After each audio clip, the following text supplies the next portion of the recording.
pleasure to welcome to the program a very talented woman. She was down in our area a couple of years ago at the Asolo Theatre. She's an actress and now has branched out into a very exciting career as a minister. We'll find out about that. Her name is Wanda Richert, and she's just across the road from us on the other side of the state of Florida.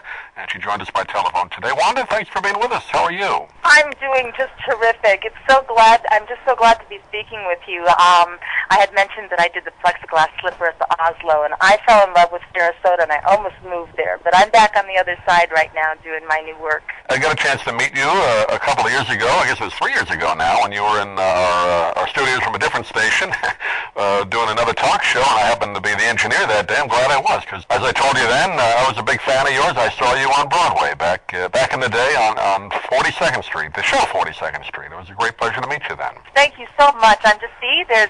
There's nothing is random, and we were supposed to meet back then, so we could do this now. That's right, yeah. And for those folks that may not be aware, of course, Wanda was in the revival, which really became the definitive version of the show. I guess one was the late 70s, I guess, that came back, right, to Broadway, early 80s? It was the original company in 1980. You played Peggy Sawyer in that, and that was a great show, and you worked with the great Jerry Orbach. That must have been a lot of fun for you. Oh, it was so wonderful to work with him every day. He was never out of the show. He came in no matter what, and it was just a joy to work with him. I feel really blessed that I had that chance at the end of the golden years on Broadway. I mean, he was just such a perfect choice to play Julian Marsh. They did that great commercial for that show that ran a bunch of times in New York. It really sold it well, I thought, where he's talking to you and says, go out there a star, or go out there a nobody and come back a star, something like that. It's a great moment in that show. Yeah, I had a wonderful time being part of that. That was really something. It was my biggest dream, really, as far as show business, was to get the opportunity to create an original role in a hit Broadway musical. So being there from really not the beginning, but from being a part of the creative process was just an amazing thing to be part of.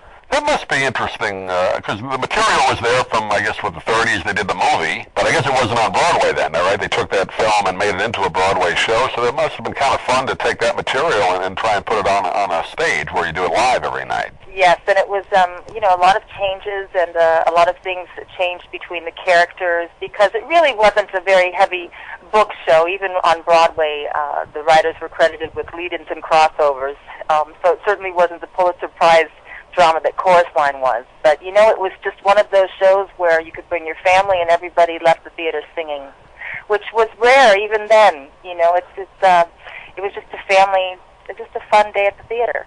Yeah, theater at that time, particularly Broadway, and people in New York may remember this, it was kind of going through kind of a down period, I guess, throughout the 70s. They were trying different kind of experimental things, and that show kind of brought back the tradition of what musicals used to be, and that's why it was such a big hit, right? Yes, it was, of course, won the Tony, and Gower Champion won the Tony for choreography, and it was just a huge spectacle.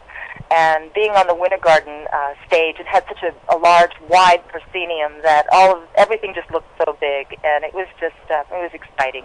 Yeah, that still is, I think, the biggest house on Broadway. Katz was there for like 20 years, but I'd been there a few times, and it's one of the bigger theaters. I guess going back to the Al Jolson days, so that was a real great traditional theater to perform in. Yes, and when they changed it over to Katz, when they broke up the stage, we each got a part of it. I actually have it right here on my computer table. Oh, really? Oh, that must be nice. Yeah, just a little chunk of Broadway energy that I have here to keep me going, because I'm writing my book right now, and reliving and doing a life review now that I find my place in this new life, sort of marrying everything together, and it's been a catharsis for me to write the book and write about that. It's been 28 years, and sort of hard to condense it into a 3-part book, but I'm doing my best at that, and I'll let you. I'm sure you told me that you had looked at some things and had different questions maybe than before when we didn't do our first date together. I want to get into what you're doing now, because it's fascinating. Well, I've checked your website out, the ministry and that, but just going back to some of the great shows, you mentioned the Chorus Line before, you were in that as well, and that was one of those shows that kind of was an experimental show, wasn't it? I think it started in the workshop production. I'm not sure if it was out of state or what, right? It was off-Broadway at the New York Shakespeare Festival, and it was just a group of dancers sitting around talking about their lives and how it had changed and their dreams, and it was put on tape and ended up winning the Pulitzer, because it was one of those shows that no matter what walk of life you came from as an audience member.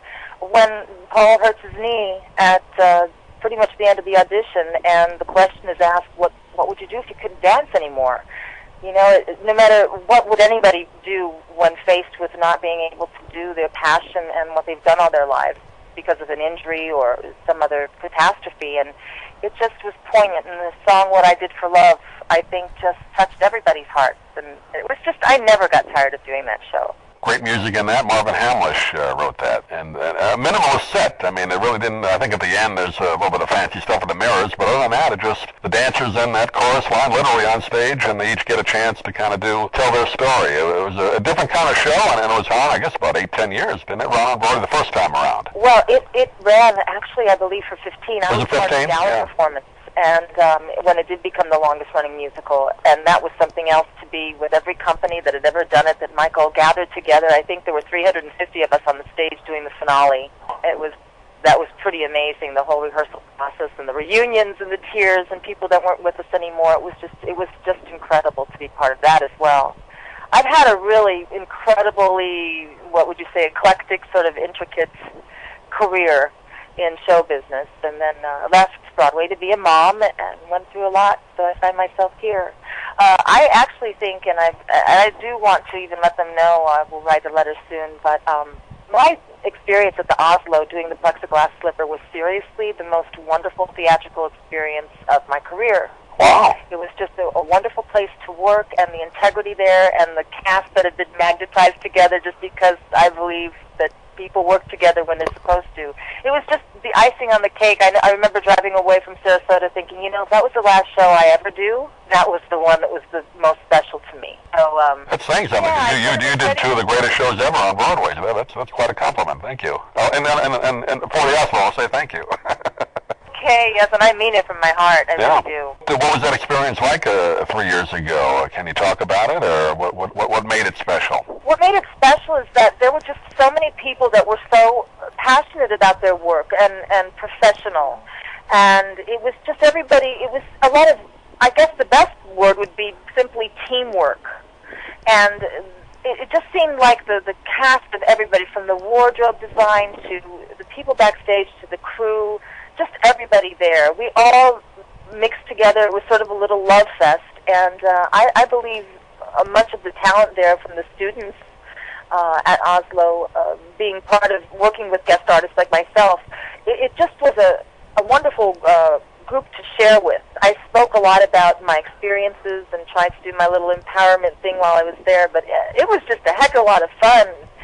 You know, that's why we're in show business, and the audience had a great time, and it was a fun story, and I just was, the costume design, I mean, the costume fittings, the set, the tech rehearsals, just everything was just professional.